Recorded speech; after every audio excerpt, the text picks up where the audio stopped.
Hello friends, आप सबका स्वागत है आपके अपने यूट्यूब चैनल फार्मा एमसीक्यू में। तो देखिए आज का वीडियो जो है इसमें हम क्या डिस्कस करेंगे। देखिए जो आप लोगों का यूपी में एनएचएम का फार्मासिस्ट का एग्ज़ाम होना है, तो देखिए उसके लिए टाइम तो बहुत ही अभी देखिए आज 26 है, तो आपका एग्ज़ाम जो है 28 एंड 29 को आपका एग्ज़ाम होना है। तो मैंने बहुत सी वीडियोस आपके सिलेबस के अकॉर्डिंग भी कैप्सूल्स का, टेबलेट्स का, सबके सबके लगभग ऑलमोस्ट सारे ही वीडियो अपलोड किए हुए चैनल पे। तो आप लोग उनसे वैसे ठीक है रिवीजन कर लीजिए। अभी जो ये वीडियो है इसमें कुछ जो है एमसीक्यूज़ मैं आपको रिवाइज कराने वाली हूँ। ओके, तो इसमें हम कुछ एमसीक्यूज़ को रिवाइज करेंगे, तो आपके एग्जाम पॉइंट ऑफ व्यू से काफ़ी इंपॉर्टेंट एमसीक्यूज़ है। ठीक है, तो ज़्यादा टाइम नहीं लूँगी मैं आपका, बस अभी फटाफट से हम अपने एमसीक्यूज़ ही इसमें देखते हैं। देखिए क्वेश्चन है हमारा। क्वेश्चन देखिए, क्वेश्चन नंबर 1 है, which one of these is systemic antacid. Systemic antacid कौन सा है आपको ये बताना है।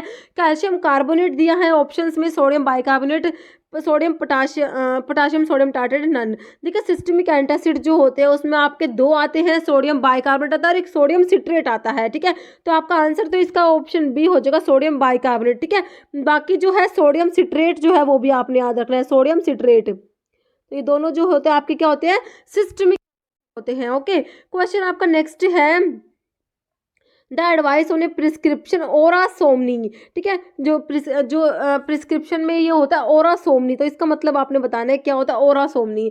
देखिए in the evening once a day at bed time early morning, तो ओरासोमनी जो होता है इसका मतलब होता है at bed time. Okay, option जो है आपका सी राइट हो जाएगा।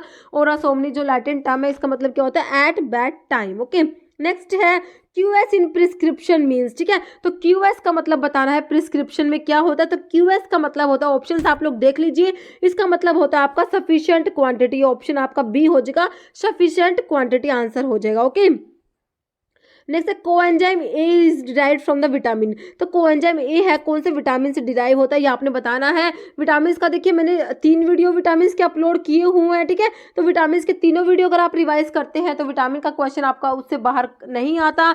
एक में विटामिन के 1 लाइनर क्वेश्चन है और एक में विटामिन का सारा एक्सप्लेन किया और एक में एमसीक्यू विद एक्सप्लेनेशन आपको मिलेंगे।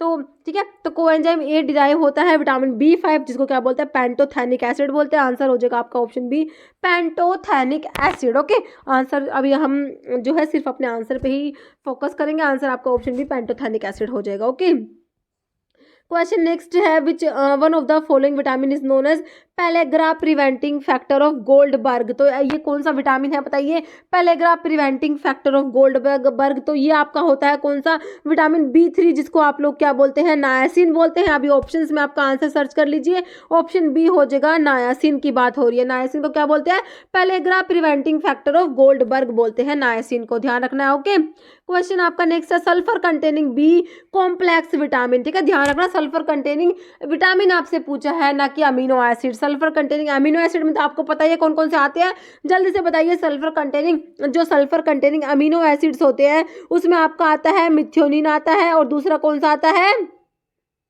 सिस्टीन आता है। ओके, तो आपका जो sulphur containing B complex vitamin है उसमें हम बात करेंगे किसकी, ना इसकी ऑप्शन ए हो जाएगा आपका, बायोटीन होता है। ओके, क्वेश्चन आपका नेक्स्ट देखिए, patent act is established in. तो पेटेंट एक्ट है, तो एक्ट और उनके ईयर जो है काफ़ी इंपॉर्टेंट है, कौन सा एक्ट कौन से ईयर में पास हुआ इसको रिवाइज करना है हमें। पेटेंट एक्ट आपका 1970 का है, ऑप्शन सी हो जाएगा 1970। ओके, 1919 में 1919 में कौन सा एक्ट है जल्दी से बताइए, 1919 में आपका पॉइजन एक्ट आता है ना।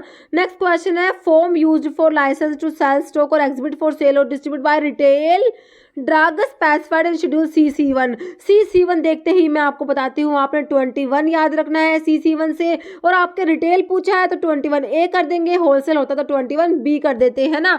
तो आपका आंसर देख लीजिए 21A हो जाएगा, आंसर आपका ऑप्शन जो है सी हो जाएगा, फॉर्म नंबर 21A हो जाएगा।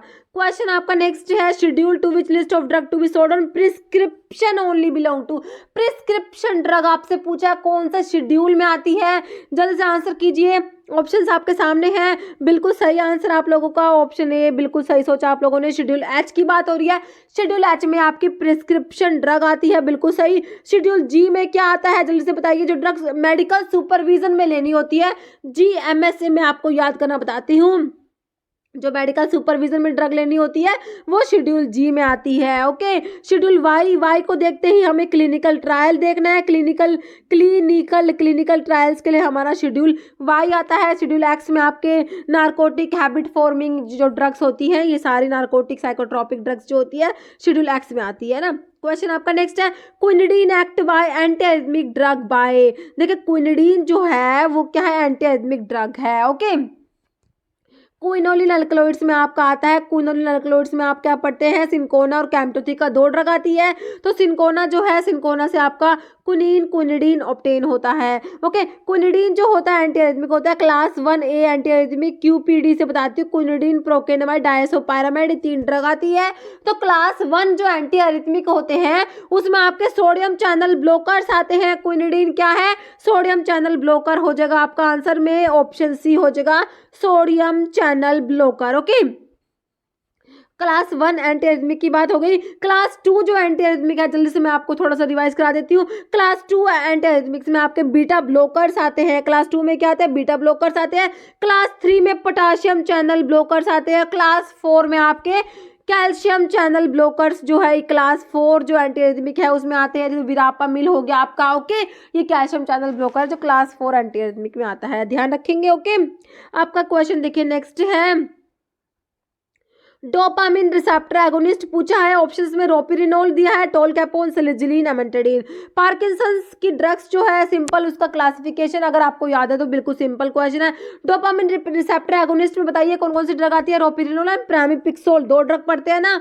जल्दी से जो ये क्लासिफिकेशन है जल्दी से रिवाइज कीजिए। एक तो एंटी एरिथमिक का रिवाइज कीजिए, काफी इंपॉर्टेंट है एंटी एरिथमिक का क्लासिफिकेशन, और ये भी रिवाइज कर लीजिए। ओके, तो आपका आंसर क्या हो जाएगा, ऑप्शन ए रोपिरिनोल आपका हो जाएगा जो डोपामिन रिसेप्टर एगोनिस्ट में आपका आता है। ओके, क्वेश्चन नेक्स्ट है, schedule regarding standards of disinfectant fluid के लिए बताइए कौन सा शेड्यूल आता है। शेड्यूल पी में आपका आप क्या पढ़ते हैं, लाइफ पीरियड ऑफ ड्रग आता है शेड्यूल पी में। ओके, शेड्यूल ओ में बिल्कुल सही है, स्टैंडर्ड्स फॉर डिसइंफेक्टेंट फ्लूइड आता है, तो आपका ऑप्शन बी राइट हो जाएगा। शेड्यूल जे में इनक्यूरेबल डिजीज आती है, और शेड्यूल आर में स्टैंडर्ड्स फॉर मैकेनिकल कंट्रासेप्टिव्स आता है। ओके, क्वेश्चन हमारा नेक्स्ट है, transport of drug against concentration gradient. ठीक है, अगेंस्ट कंसंट्रेशन ग्रेडियंट जो ट्रांसपोर्ट है ड्रग्स का टेक प्लेस बाय, देखिए एक्टिव ट्रांसपोर्ट, पैसिव ट्रांसपोर्ट कौन सा होता है, तो ये होता है आपका transport of drug against concentration gradient. आपका एक्टिव ट्रांसपोर्ट की बात हो रही है, ऑप्शन ए हो जाएगा active transport. Next parietal cells, जो ऑक्जेंटिक सेल्स क्या सीक्रेट करती है, पैराइटल सेल्स जो होती है ये क्या सीक्रेट करती है, HCl, ऑप्शन जो है आपका डी हो जाएगा HCl, हाइड्रोक्लोरिक एसिड। नेक्स्ट है, बाइल इज फॉर्म्ड इन, तो ध्यान रखना बाइल जो है बनता तो कहाँ पर है, लीवर में बनता है। बाइल स्टोर होता है कहाँ पर, गोल ब्लैडर में बाइल स्टोर होता है, और बाइल कहाँ पर बनता है, लीवर में बनता है, तो आपका आंसर हो जाएगा option B, bile is formed in liver. Next question है, the item which represent 10% of total inventory but consume about 70% of total budget of inventory are called. ये क्वेश्चन DSBMC है, drug store and business management में जो inventory control के different different techniques है उसमें आप लोग पढ़ते हैं ABC एनालिसिस पढ़ते हैं, वहां से क्वेश्चन है। उसमें आइटम्स जो होते हैं A item, B item, C item ऐसे होते हैं ABC एनालिसिस में, है ना। तो जो आइटम है 10% ऑफ टोटल इन्वेंट्री है को रिप्रेजेंट करते हैं, बट कंज्यूम करते हैं 70% ऑफ टोटल बजट। तो मतलब कि बहुत ही कॉस्टली आइटम्स है ये, है ना, 70% बजट कंज्यूम कर रहे हैं, तो आपके ये ए आइटम्स होते हैं, ध्यान रहेगा। ओके, बिल्कुल सही है, ऑप्शन ए आपका हो गया, ए आइटम्स की बात हो रही है। ओके, बी आइटम और सी आइटम बताऊं क्या, एक बार मैं आपको जल्दी से ये बता देती हूँ। ठीक है, ए आइटम तो हो गया आपके 10% ऑफ टोटल इन्वेंट्रीज, और जो है 70% बजट कंज्यूम करता है। ए आइटम कॉस्टली आइटम्स होते हैं। बी आइटम में 20-20 आप लोगों ने याद रखना है, 20% तो ये बजट कंज्यूम करते हैं, और ये कवर करते हैं टोटल 20% ऑफ टोटल इन्वेंट्री, ये बी आइटम्स हो जाएंगे। सी आइटम जो होते हैं, सी आइटम जो होते हैं ये होते हैं 70% तो टोटल इन्वेंट्रीज को कवर करते हैं, और 10% टोटल बजट कंज्यूम करते हैं, ये आपके सी आइटम्स होते हैं। ओके, थोड़ा सा ध्यान रखिएगा। ओके, क्वेश्चन हमारा नेक्स्ट है, economic order quantity aims at minimising. तो इकोनॉमिक ऑर्डर EOQ ठीक है। इसका ना कई बार ना फुल फॉर्म भी पूछते हैं। EOQ की फुल फॉर्म क्या है, ध्यान रखना, इकोनॉमिक ऑर्डर क्वांटिटी होता है। ABC की full form always better control होता है। ठीक है, इनकी फुल फॉर्म बहुत बार पूछते हैं। तो आपका EOQ economic order quantity aims at minimising, तो इसमें किसको मिनिमाइज करते हैं, ठीक है, कैरिंग कॉस्ट और ऑर्डरिंग कॉस्ट। ठीक है, ऑर्डरिंग कॉस्ट और इन्वेंट्री कैरिंग कॉस्ट दोनों को ही मिनिमाइज करते हैं। तो आपका आंसर हो जाएगा ऑप्शन 3 बोथ। ठीक है, इन्वेंट्री कैरिंग कॉस्ट और ऑर्डरिंग कॉस्ट दोनों को ही इसमें मिनिमाइज करते हैं। आपका आंसर ऑप्शन 3 हो जाएगा बोथ। ओके, नेक्स्ट है which of the following is use to make capsule shell elastic और प्लास्टिक। ठीक है, तो देखिए कैप्सूल की शेल को इलास्टिक और प्लास्टिक बनाने के लिए क्या यूज करते हैं, प्लास्टिसाइजर यूज करते हैं। कौन से, प्लास्टिसाइजर यूज करते हैं ना। तो प्लास्टिसाइजर का नाम बताइए, सोर्बिटॉल, टाइटेनियम डाइऑक्साइड, बेंटोनाइट या केशिया। तो ये होते हैं आपके ऑप्शन जो है, इसमें थोड़े ऑप्शन वैसे हैं, ठीक है, लिखा नहीं हुआ। तो ऑप्शन जो है ये फर्स्ट हो जाएगा जो है आपका सोर्बिटोल। ठीक है, सोर्बिटोल होता है, ग्लिसरॉल होता है, प्रोपाइलिन ग्लाइकोल होता है, ये आपके प्लास्टिसाइजर्स होते हैं। ठीक है, जो कैप्सूल की शेल को इलास्टिक और प्लास्टिक बनाने के लिए यूज करते हैं। आंसर हो गया आपका ऑप्शन ए, सोर्बिटोल हो गया। ओके, क्वेश्चन हमारा नेक्स्ट है, ratio of dry glycerine to dry gelatin for hard gelatin capsule is. तो इसके ऑप्शंस देख लीजिए। तो हार्ड जिलेटिन कैप्सूल के लिए ये रेशियो 0.4:1 होता है। ऑप्शन बी आपका राइट हो जाएगा। नेक्स्ट है type A gelatin exhibit an isoelectric point at pH। ठीक है, तो टाइप ए जिलेटिन की बात हो रही है, तो इसके लिए हो जाएगा आपका ऑप्शन सी हो जाएगा 9।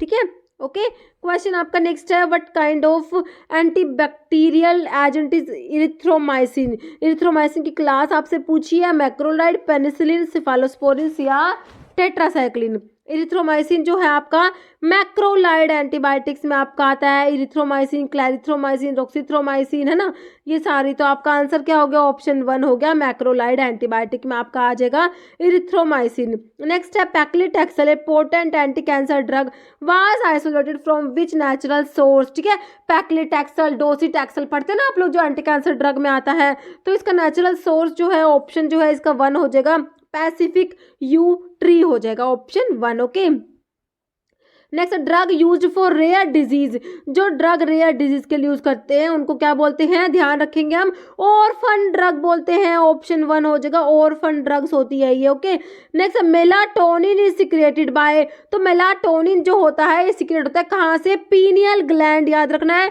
ऑप्शन 2 होगा पीनियल ग्लैंड। देखिए मैं ऑप्शन आपको बोल नहीं दी हूँ क्योंकि आपका ही टाइम सेव करने के लिए। ठीक है, तो आप ऑप्शन देख लीजिए इसमें। नेक्स्ट है which of the following disease is caused by niacin deficiency. Niacin की डेफिशिएंसी से कौन सा डिजीज होता है, आपने ये बताना है। ओके, तो देखिए इसमें जो है मैंने अभी आपको बताया था, pellagra preventing factor of Goldberg होता है। नायसिन विटामिन जो B3 होता है, तो इसकी डेफिशिएंसी से आपका पेलेग्रा हो जाएगा। बिल्कुल सिंपल क्वेश्चन है ये, आपका ऑप्शन 4 हो गया, पेलेग्रा, है ना। क्वेश्चन आपका नेक्स्ट है, drug which is given prophylactically to the people living in an area with filariasis. Okay, देखिए albendazole, diethyl carbamazine, doxycycline, rifampicin. Drug which is given prophylactically to the people living in an area with filariasis. ठीक है, filariasis के लिए कौन सी drug देते हैं ये बताना है। ओके, इस ड्रग, ये जो ड्रग है इसको बोलते हैं एंटी फिलेरियल ड्रग भी बोलते हैं इस ड्रग को। ठीक है, अभी इस क्वेश्चन का आंसर आपको कमेंट बॉक्स में देना है। इस वीडियो में इतना ही। अगर आपको वीडियो अच्छी लगे तो लाइक करना, शेयर करना, चैनल पर नए हैं तो मेरे आप लोगों से रिक्वेस्ट है कि चैनल को प्लीज सब्सक्राइब जरूर कीजिएगा। Okay, thank you.